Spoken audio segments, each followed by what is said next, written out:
So unfortunately, I skipped a week of reviewing because I had COVID. So my advice to you is sit about a meter away from your screen, as I am a meter away from the camera, leaving about 2 meters between us just to stick to the rules and regulations. We wouldn't want to get you sick now, would we?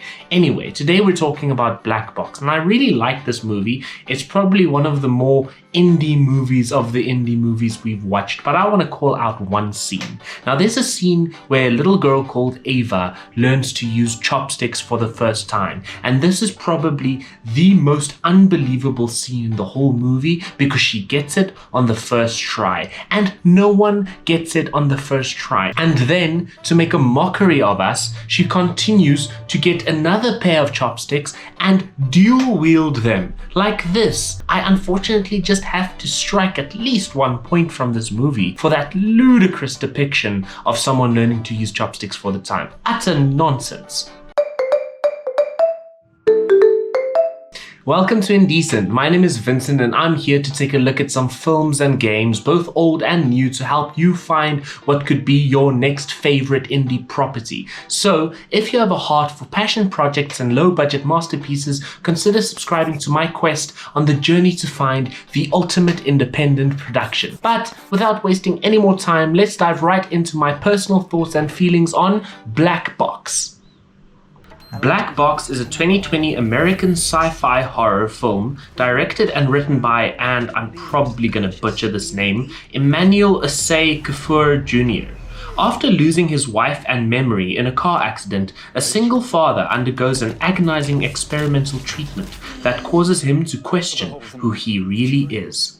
Now, before I continue, I'd just like to explain to you how we do things here. Now, first, I'm going to do a spoiler-free talk, which is indicated by this graphic in the corner over here. Then we're going to move over into spoiler talk, which is going to be indicated by this graphic. This helps you to know when you need to pause the video if you haven't seen the movie yet to go catch up on the movie based on whether you like the sound of it on my spoiler-free discussion. Then you can come back and have the spoiler discussion with us. But if you've already seen the movie and you're here to hear someone else's thoughts on it, then I'd love to sit through this whole conversation with you, but let's dive right into it with my general thoughts on this movie. Now, at first, my feelings on this movie were mixed, and I didn't actually like it that much as it started. But as the movie continued and I stuck through what seemed like a very generic sci-fi movie, it actually became really good and really different and really engaging. And I think that's the hero word of this review for this movie, is intriguing. It pulls you in. It makes you ask questions that it completely answers.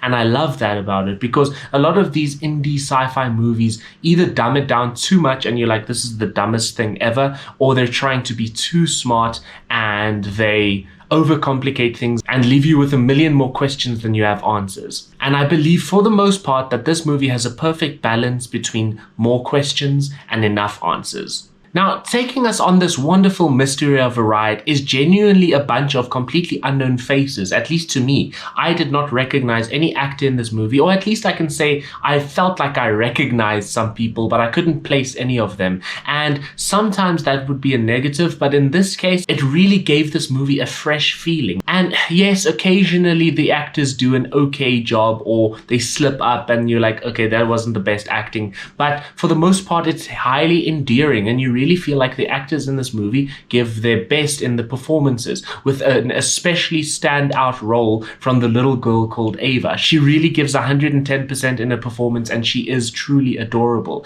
The lead in this movie is quite creepy and very underplayed, but as the movie continues, it really fits. I mean, keep in mind that this is a movie about a man with amnesia who doesn't understand his surroundings, and if you look at it from that perspective, the lead does a really good job as well. So the bottom line is, with the bunch of fresh faces, I still really loved their performances, and I can honestly say I'm eager to see each one of them in other movies. Now, the sci-fi story told in this movie has very much a Black Mirror episode feel to it. In my opinion, it actually pulls a lot thematically from a specific Black Mirror episode in season 4 that it has a very similar feeling to, and I can't help but think the director and writer of the movie was inspired by that episode in certain thematic elements of this movie, which I don't mind at all. I think they really work, and I think they handle the themes of this movie really well. But although this is primarily a sci-fi drama, drama more than a horror, I would say. Its storytelling does unfortunately sometimes lack excellence,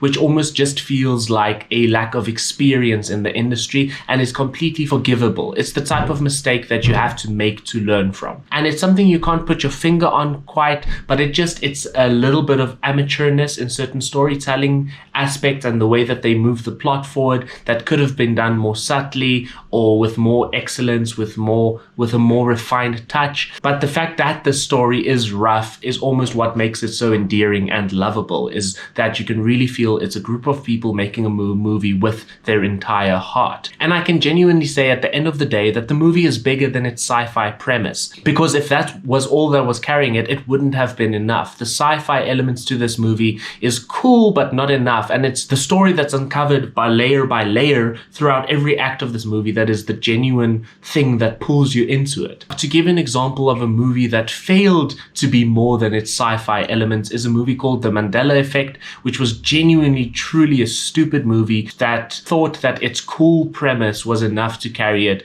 where it just felt like an ugly mess. But let's not go into that and stick to Black Box, which actually succeeds. That's my spoiler-free thoughts. And before we move on to some spoiler talk and deeper discussions in the brilliant twists and turns of this movie, I'd like to ask you to consider subscribing if you want to support the little guy, as I support the little guy, the little movie, the indie games. So supporting me supports them, and I would genuinely appreciate it. Now, let's dive right into spoiler talk and talk about the second act of this movie, which is just fantastic. And like I said, spoiler talk, the moment you understand that the lead character, Nolan, is actually Thomas, the son who passed away of the professor, that genuinely changed everything. Because I felt like they really did give me a bunch of puzzle pieces where I should have been able to put something together. I mean, I did suspect the creature chasing him in his hypnosis visions was him. I just couldn't quite put the pieces together, and once they reveal it and they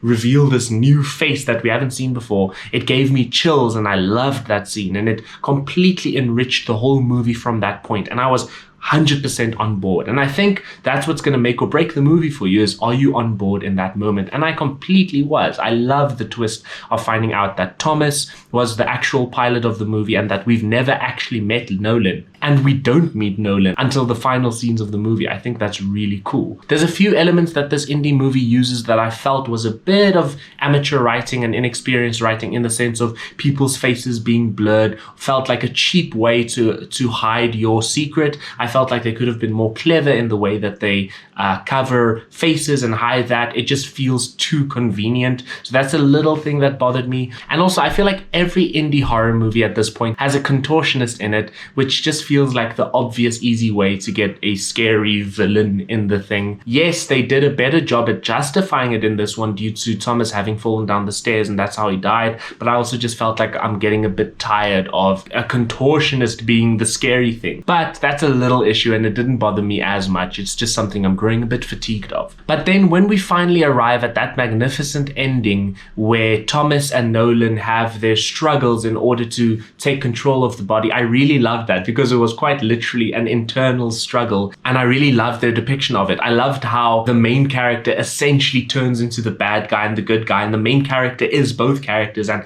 it's a very complex way of telling the story that was very uniquely and creatively done, and I really enjoyed that. And my favorite part of this movie is where you're uncertain of who now has control of the body, Nolan or Thomas, as he's laying there starting to wake up. And I kept on thinking in my head how they're going to reveal who has control of this movie. It's such a small thing, but it's going to make such a big difference to me in the quality and the subtlety of this movie. And when he does the little handshake with his girl, I was like, that is the perfect way to reveal who truly has ownership, because they perfectly hint at it throughout the whole movie, and it's a subtle way of revealing him and his humanity and how he's finally gotten control back. And I think it was the best way that they could have possibly revealed that that success in Nolan getting his body back.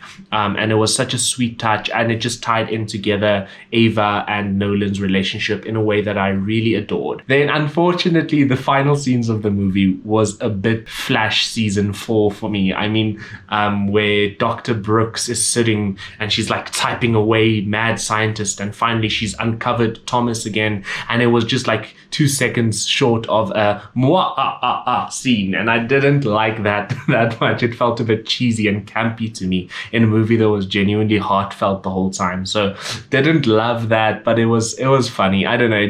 I didn't hate it. It was just like, okay, guys, relax.